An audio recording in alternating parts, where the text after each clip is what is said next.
কত বড় উপবন মহল কানন তন্ন তন্ন করে করিলাম শিকার অন্বেষণ, কিন্তু একটি পশু পাখি করিতে পারিলাম না নিধন। তাই খোদা কৃষ্ণের জল পিপাসায় কাতর জীবন, বলো বলো বলো মন্ত্রী সেনাপতি সৈন্যগণ, কোথায় পাবো জীবনের জীবন? হে প্রভু বন্দিগাজন, ও যারা জ্ঞাত সারে কখনো বিজন, কোনদিনে জঙ্গলে মোরা আসি না জন, তাই মোরা যাত্রা জন, কোথায় আছে নদ নদী জলের অসুবিধা? ও হে মন্ত্রী সেনাপতি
পার্বতী উরু দেশে মাথা রেখে শয়ন করবে। আর ওদিকে অবন্তিনগরের রাজা কেতুমাল ও তার মন্ত্রী বিড়ালাক্ষ জল পিপাসায় ক্লান্ত হয়ে জল খুঁজতে খুঁজতে এই বিন্দু সরোবরে আগমন করছে।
মহারাজ মহারাজ এ ঘাটে জলপান করা যাবে না মহারাজ, এ ঘাটে জলপান করা যাবে না।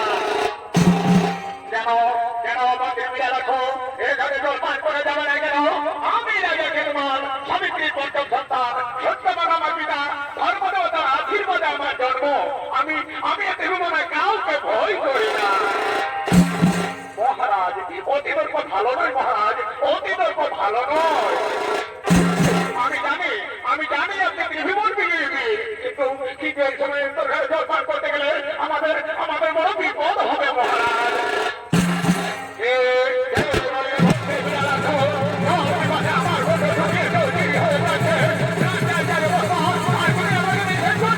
আমি এখনই যাবো।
জানে ও বিশ্বপিতা বিশ্বনাথ আমি ওরকম অবস্থায় আপনাদের চিনতে পারিনি প্রভু তাহলে আমার এমন নির্মম অভিশাপ দেবেন না প্রভু আমার মাতা সাবিত্রী চিরদিনে আপনাদের সেবিকা আমি তার ওই পঞ্চম সন্তান আমার নাম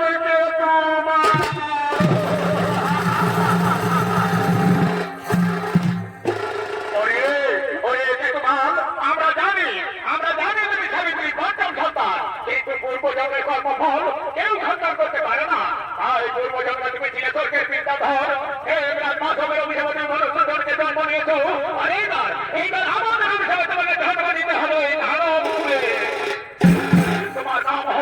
তোমার নাম হবে দানব সম্রাট বন্ধুরাসুর বাহু বলে সর্বমত পাতার বিজয়ী হবে কিন্তু কোনদিনই হলো তার কোনো ভক্তকে করো না অপমান নাহলে সেই দিন ওই